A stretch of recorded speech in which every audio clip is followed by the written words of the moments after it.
सांस्कृतिक रक्षा समिति संचालित श्री माधव गौशाळा અને એનિમલ હોસ્ટેલના ગૌસેવકો દ્વારા અલગ અલગ વિસ્તારોમાં આવેલ નહેરમાંથી અર્ધ વિસર્જિત રઝળતી પીઓપીની બનેલી ગણેશજીની 2500 થી વધુ પ્રતિમાઓને બહાર કાઢી હજીરા ખાતે દરિયામાં પુનઃ વિસર્જન કરવામાં આવી હતી। सांस्कृतिक रक्षा समिति संचालित श्री माधव गौशाळा અને એનિમલ હોસ્ટેલના 200 થી વધુ ગૌસેવકો દ્વારા આજ રોજ સુરતની ડિંડોલી, ખરવાસા, ચલથાણ, પરવટ પાટિયા જેવા અલગ અલગ વિસ્તારોમાં આવેલ નહેરમાંથી અર્ધ વિસર્જિત રઝળતી પીઓપીની બનેલી ગણેશજીની 2500 થી વધુ ગણેશજીની પ્રતિમાઓને બહાર કાઢી હજીરા ખાતે દરિયામાં પુનઃ વિસર્જન કરવામાં આવી હતી। ઉધના વિસ્તારમાં આવેલ શ્રી માધવ ગૌશાળા અને એનિમલ હોસ્ટેલ કે જ્યાં બીમાર દિવ્યાંગ गाय माता અને અન્ય પશુઓની સારવાર થાય છે, જે ગૌશાળાના 200 થી વધુ ગૌસેવકો દ્વારા આ કાર્ય કરવામાં આવ્યું હતું। सांस्कृतिक रक्षा સમિતિના અધ્યક્ષ આશિષ સૂર્યવંશીએ જણાવેલ કે અમારી સંસ્થા છેલ્લા 8 વર્ષથી શહેરના વિવિધ નહેરોમાં અર્ધ વિસર્જિત રઝળતી ગણેશજીની દશામાની હજારો પીઓપીની મૂર્તિઓ કાઢતા આવ્યા છે અને લોકોને પીઓપીની મૂર્તિની જગ્યાએ માટીની પ્રતિમાઓનું સ્થાપન કરવા જાગૃતતા અભિયાન ચલાવવામાં આવેલ છે।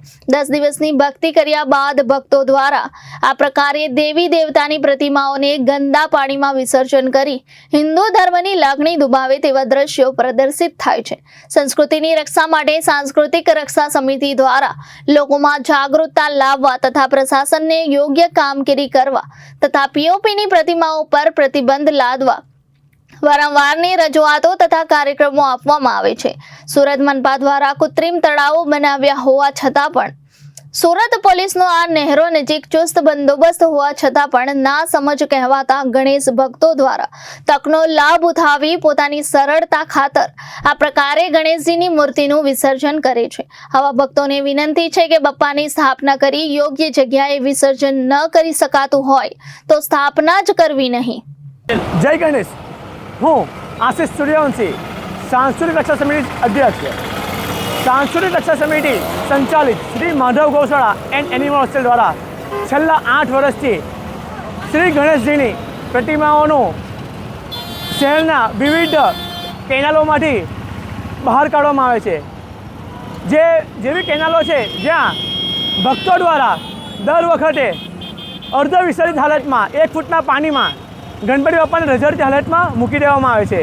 आज रोज पण नहीं करता 200 થી વધુ યુવાઓ દ્વારા ગૌ ભક્તો દ્વારા શહેરની અલગ અલગ કેનાલો જેમ કે ડિંડોલી ચલથાણ નહેર, ખરવાસા નહેર, પરવટ પાટિયા કેનાલ નહેર, આ તમામ નહેરોમાંથી 2500 થી વધુ શ્રી ગણેશજીની પ્રતિમાઓને શ્રદ્ધાભેર બહાર કાઢવામાં આવી છે અને તેઓનું હજીરા ખાતે શ્રદ્ધાભેર પુનઃ વિસર્જન કરવામાં આવ્યું છે। હું તમામ ગણેશ ભક્તોને વિનંતી કરવા માગું છું કે આવનારા દિવસોમાં હું આપ સૌને વિનંતી કરું છું કે આપણે પીઓપીની મૂર્તિ બેસાડીશું નહીં, કારણ કે આપણે જે તમામ મૂર્તિઓ પીઓપીની જે આપણે બેસાડી નહેરોમાં વિસર્જન કરીએ છીએ તે મૂર્તિઓ પીગળતી નથી અને આપણે એવા ગંદા પાણીમાં મૂર્તિ વિસર્જન કરીએ જેથી આપણી ધર્મનું આસ્થાનું મજાકે કૂદે છે। હું તમામ ગણેશ ભક્તોને વિનંતી કરું છું કે આવનારા દિવસમાં આવું કોઈ પણ કૃત્ય કરીશું નહીં અને માટીની મૂર્તિ લાવીશું અને આપણા ઘર આંગણે વિસર્જન કરીશું। सूरत महानगरपालिका द्वारा शहर में अलग विविध स्तर पर कृत्रिम तळाव बनाववामां आव्या हता, पण ना समझ गणेश भक्तो द्वारा शहरनी आवी अलग अलग नहेरों में श्री गणेशजीनी प्रतिमाओं ने अर्ध विसर्जित हालत में मूकवामां आवी हती। जय श्री राम, जय गौ माता।